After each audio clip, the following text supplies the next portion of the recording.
험한 방식이나 아니면 사티어 방식을 통해서 이제 여러분들이 어떤 사고 유형 아니면 소통 능력을 갖고 있는지 여러분들이 유형을 정했습니다. 그래서 서로 다른 유형을 가진 팀원들을 모아서 팀 빌딩을 했어요. 그러면 이렇게 팀 형성하는 그 과정을 한번 나눠서 한번 생각을 해보려고 합니다. 자, 먼저 팀 구성원에게 자기를 소개를 해야 되겠죠. 그래서 팀 구성원들이 서로 각자 자기를 소개를 합니다. 나는 어느 유형이야? 예를 들면 이렇게 얘기할 수 있겠고, 뭐 이렇게 소개하는 방법도 여러 가지 방법이 있을 겁니다.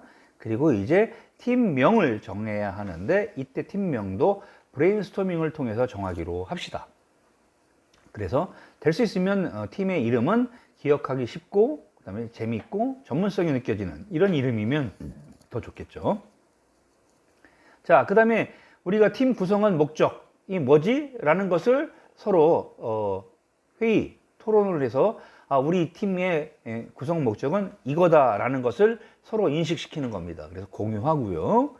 그리고 팀 활동을 통해서 얻어야 하는 그런 지식이나 능력에 대해서 토의하기 시작합니다. 자, 이렇게 토의가 이제 됐어요. 그러면 이제 팀의 단합과 분위기를 전환할 수 있는, 예를 들면 막 회의 중에 회의 좀 오래 했더니 산만해졌어요. 누가 잡담하기 시작해요. 그러면 팀 리더가 으쌰 팀구 한번 외치고 시작합시다. 이렇게 이제 하는 거예요. 그래서 으쌰 아싸 이런 방식은 이제 이런 구호 아니면 뭐 팀명을 할 수도 있겠죠. 힐링 착착착 이런 식으로요. 자, 그 다음에 이렇게 여기까지는 그냥 여러분들이 평등하게 리더 없이 다 중구난방으로 이렇게 얘기를 했어요.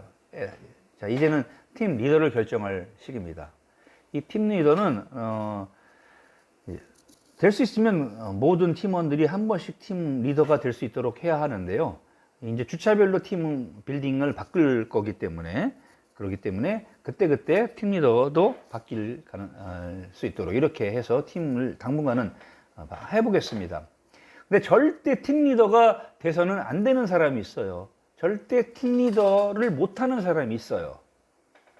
또 생각보다 팀 리더를 잘하는 사람도 있어요. 이거는요, 해보기 전에 모릅니다. 그래서 누구나 팀 리더의 역할을 한 번씩은 해볼 수 있도록 하려고 해요. 그러면 어떤 사람이 리더로서의 자질이 있는지 없는지를 우리가 판가름할 수 있겠죠. 자, 이게 끝나면 이제 팀원의 임무를 우리가 이제 정해야 되죠.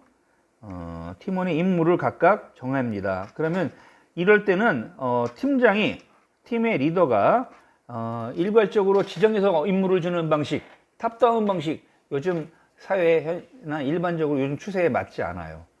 각자 자기가 할 수 있는 이 팀에서 해야 하는 일이 뭐다라는 게 나오고, 그래서 그것이 쭉 여러분이 해야 할 일들이 쭉 나열됐어요. 나열되면 본인들이 나는 어떤 일이 더 적합하다라는 속생각을 합니다. 실제로 적합한 거하고는 다르게 그렇게 하면, 자, 그 팀원이 선호하는 희망하는 그 역할을 예를 들면 각자 선택하도록 해놓고, 그렇게 하다 보면요, 해야 할 임무는 10가지인데 팀원이 특정한 임무에는 3명이가 있고 어떤 임무는 1명도 지원하지 않을 수가 있어요. 그죠? 그랬을 경우에는 소위 우리가 오디션 프로그램 하듯이 오디션하는 수밖에 없습니다. 물론 이 팀원으로서의 역할도 돌아가면서 순환시킬 거기 때문에 서로 그런 역할들을, 어떤 사람은 리더, 어떤 사람은 기록자, 어떤 사람은 자료 수집가, 뭐 이런 역할들을 돌아가면서 한다는 겁니다. 그리고 팀 활동을 하기 위한 정기적인 회의 시간을 결정을 합니다. 기본적으로는 이제 회의 시간은 어떻게 돼요? 수업 시간을 이용해서 여러분들이 회의를 하는데, 이제 정기 회의고요. 또 수시 회의를 여러분들이 해야 할 경우도 생기겠죠. 그러면 뭐 교내에 있는 별도의 공간이나 아니면 교회에 있는 어떤 다른 공간을 이용해서 여러분들이 회의를 진행을 하시면 되겠어요. 그리고 이제 팀 운영 규칙을 정하고 그 다음에 어떻게 팀 보고서를 만들 것인가 하는 내용을 이제 지금부터 팀 형성하는 이 과정부터 작성하기 시작합니다. 그래서 이때 만들어지는 최초의 보고서는 여러분들 화면에 보이시는 이런 형태를 가져요. 그래서 회의 일시 그리고 팀을 구성한 목적도 여러분들 이런 것 때문에 구성했다라는 걸 써야 되고요. 그 다음에 언제까지 운영할 것이냐 라는 것도 작성을 하시고, 이름이 아까 정해졌죠? 그래서 그 팀명에 대한 거, 왜 이름을 팀명을 이렇게 정했는지에 대한 이유를 설명을 해줍니다. 그리고 구호를 만들기로 했죠? 그래서 그 구호도 같이 적어주고 구성원 명단을 작성하는 거로 해서 팀 보고서가 1차적으로 만들어집니다.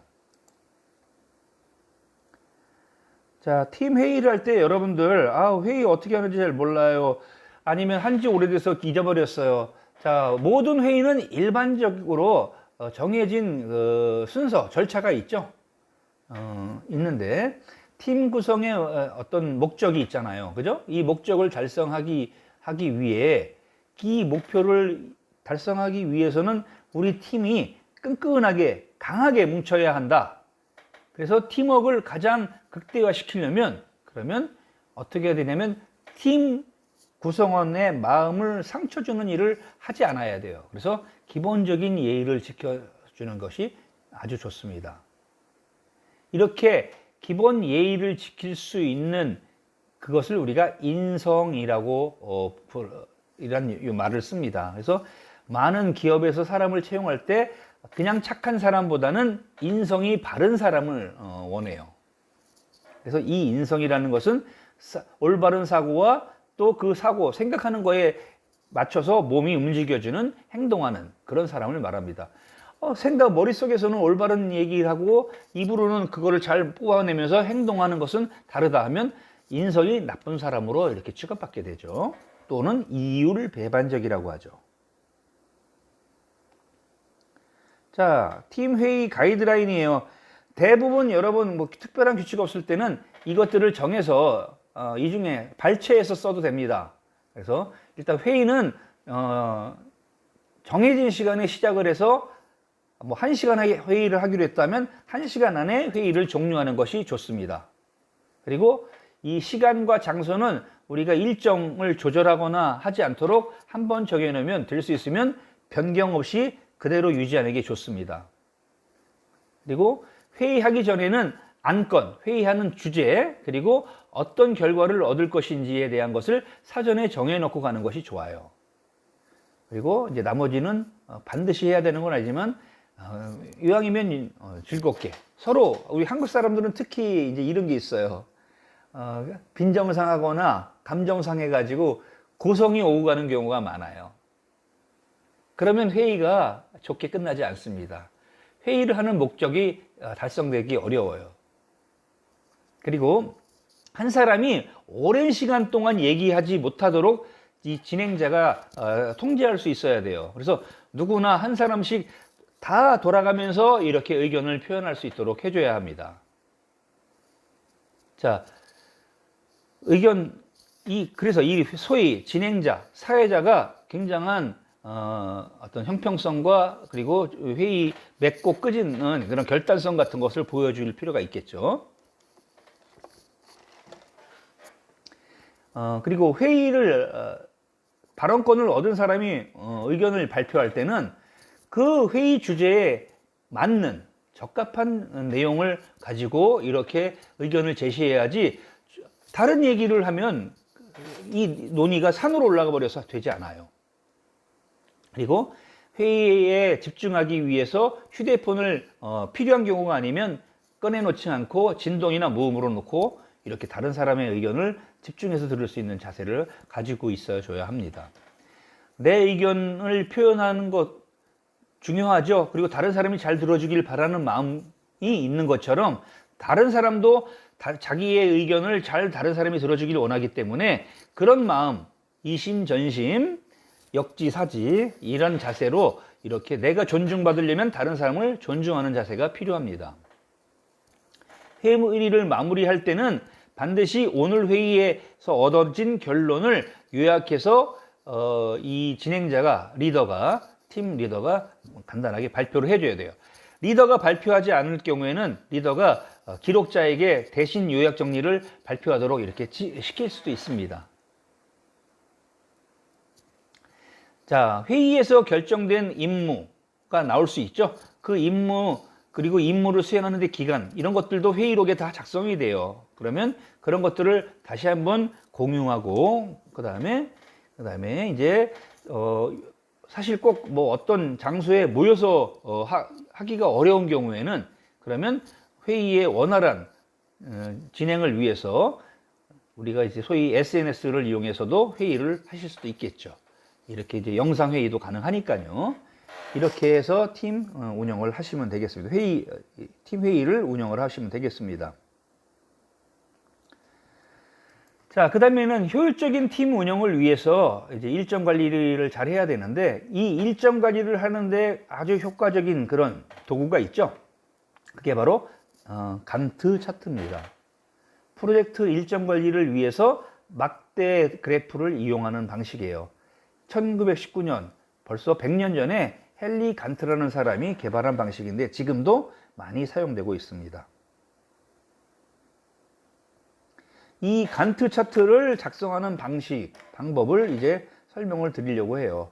먼저 차트 상단에 추진 일정을 일 단위, 그 다음에 주 단위, 월 단위로 표시를 합니다. 그리고 차트의 왼쪽에는 프로젝트 추진 내용과 주요 업무를 한 줄에 하나씩 순서대로 작성을 합니다. 그리고 이 업무를 수행하는데 소요되는 시간을 예측을 하는데, 이게 어떤 일은 일 단위로 끝날 수도 있고, 어떤 건 주 단위로 끝날 수도 있고, 어떤 건 월 단위로 끝날 수 있어요. 우리가 만약에 3개월짜리 프로젝트를 진행한다 했을 때는 한 달은 어떻게 돼요? 4주로 돼 있죠? 한 달은 4주로 돼 있어요. 그죠? 그러니까 주차별 계획을 수립하는 경우가 많습니다. 그리고 각 업무의 시작과 끝을 표시를 해주고, 그리고 그것을 시작과 끝을 연결하는 막대 그래프로 이 형태를 표시를 하는 겁니다. 마지막에는 이제 이런 업무를 이렇게 리스트업 했을 때 빠진 업무가 있는지 없는지를 보셔야 되고요.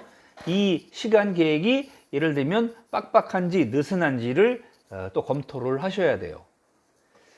자, 그러면 간트 차트 예시를 한번 보도록 하겠습니다.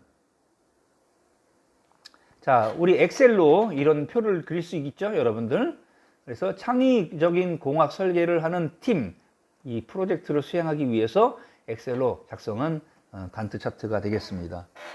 우리가 수행 단계, 뭐 문제인식 단계, 문제 점검 단계, 아이디어 도출 단계, 중간에 이 아이디어를 외부에 발표해서 이제 점검받는 이런 중간 발표 시간도 넣었고요. 그 다음에 아이디어에 대한 평가, 이제 이 아이디어가 뭐 10가지 아이디어가 다 써먹을 게 아니기 때문에 이 발표를 통해서 이제 추리는 거죠. 아이디어 평가를 해서 3가지를 추렸어요. 7가지 버리고. 그러면 이 3가지를 가지고 이제 다시 재평가를 해서 1가지 최적회를 만들었지 않습니까? 이 최적회를 만든 다음에 어떻게 해요? 그 최적회를 이제 팀원들의 다양한 역량들을 결합시켜서, 결집시켜서 최적회를 아주 돋보이게끔 만드는 거예요. 그래서 최적회를 이렇게 다듬는 시간을 하나의 업무로 놓고요. 그 다음에 이 아이디어를 이제 개발하거나 또는 구현하는 것이 또 하나의 업무가 되겠죠. 그리고 이제 최종적으로 이제 발표하는, 이렇게 해서 전부 8가지의 어떤 임무를 우리가 규정을 했습니다. 규정을 했고, 이제 일주일 단위로 첫 주에는 뭐를 하고, 두 번째 주에는 뭐를 하고, 세 번째 주에는 뭐를 하고, 뭐 이런 주차별로 이렇게 쭉 일정을 표시를 한 거예요. 이게 이제 간트 차트예요. 여러분 이미 많이 이 간트 차트 접하셨죠? 그렇죠. 자, 그 다음에 이제 두 번째 사례를 보겠습니다. 두 번째 사례는 이제 월 단위 표시하는데 요 형식도 우리가 많이 사용합니다. 일정은 뭐 이제 우리가 여러분 캡스톤 디자인 설계를 한다 그러면 이제 9월, 10월, 11월, 12월까지 완성을 하는 걸로 하고 9월 달에는 여러 가지 자료를 수집하거나 아니면 뭐 여러분이 수집한 자료를 분석하는 단계가 들어가고 그 다음에 이거 개념에 대한 설계를 하고 그 다음에 논리적으로 기능 같은 것 그 다음에 하드웨어적인 부분 이런 것들을 한번 쭉 그려보는 거죠. 논리적인 설계하고 그다음 부품 수배가 가능한지 조달 가능한지 기간 내에 올 수 있는지 이런 것들을 논리적인 설계를 쭉 하면서 그다음 최종적으로 가능하다 했을 때 그것을 물리적으로 이제 설계를 하고 이렇게 하는 거예요. 그래서 이거는 데이터베이스를 구축하는 그런 사례를 가지고 지금 간트 차트로 팀 운영 일정을 만들었습니다. 우리가 이런 것을 이제 마일스톤이라고도 부를 수도 있고요. 간트 차트를 이용해서 이렇게 엑셀로 작성을 했어요. 자, 그 다음에 이제 여러분 마시멜로 챌린지라는 말 혹시 들어보셨나요? 이거 게임, 일종의 게임 같은 형식인데요. 이걸로 여러분들 이 게임을 하면서 팀워크가 다져질 수 있도록 하는 거예요. 자, 이거는 탐 우적이라고 하는 사람이 만든 팀워크 실험인데요. 4명의 팀원을 가지고 한 팀을 구성을 해서 스파게티면 20개와 테이프 약 1m 정도짜리 테이프를 끊어 놓고 또 실도 1m짜리 실을 해 놓고 마시멜로를 먹는 거죠. 이거를 한 개를 해서 18분 안에 가장 높은 구조물을 만들어라 라는 과제를 수행하도록 하는 겁니다. 우리도 이거를 이제 한번 해볼 수 있습니다. 해볼 수 있는데 이걸 위한 팀을 가지고 이 게임 형식의 마시멜로 만들기를 할 건데요. 이때 이 바닥에서 마시멜로까지의 높이가 가장 높게 만든 팀, 무너지지 않고 높게 만든 팀이 최우수 팀이 되도록 하는 겁니다. 우리 여러분들 뭐 TV에서도 이런 게임들 많이 하는 거 보셨을 거예요. 그렇죠? 그래서 이제 우리가 요걸 가지고 한번 실습을 하도록 하는 거 하겠습니다. 물론 당연히 이제 뒤에 우리가 이제 오프라인 학습을 하면서 요 방식 앞에서 나왔던 HBDI 또는 그 사이퍼, 그 다음에 마시멜로 챌린지, 사티어, 마시멜로 챌린지 이 방식 3가지로 다 여러분들 실습을 하시면서 팀워크가 왜 중요한가 하는 것을 이렇게 직접 체험할 수 있도록 하겠습니다. 그래서 했더니 실험 결과 건축 각도와 공학도가 가장 팀워크가 좋더라 하는 거예요. 우리도 한번 해보도록 하겠습니다. 자, 이 마시멜로 챌린지를 수행하는 방법을 여기다가 이제 설명을 해드렸어요. 그죠? 자, 우리가 앞에 나온 것처럼 A4 용지 위에 가장 높고 아름다운 구조물을 만드는 거를 우리가 목표로 했다. 그리고서는 스파게티 면, 마시멜로, 뭐, 이거, 마시멜로는 제가 이제 사다가 준비할게요. 스파게티 면 이것도 제가 준비하겠습니다. 이렇게 해서 우리가 준비를 해서 한번 실험을 직접 해보도록 이렇게 운영을 하겠어요. 자, 그 다음에 이제 이렇게 해서 다른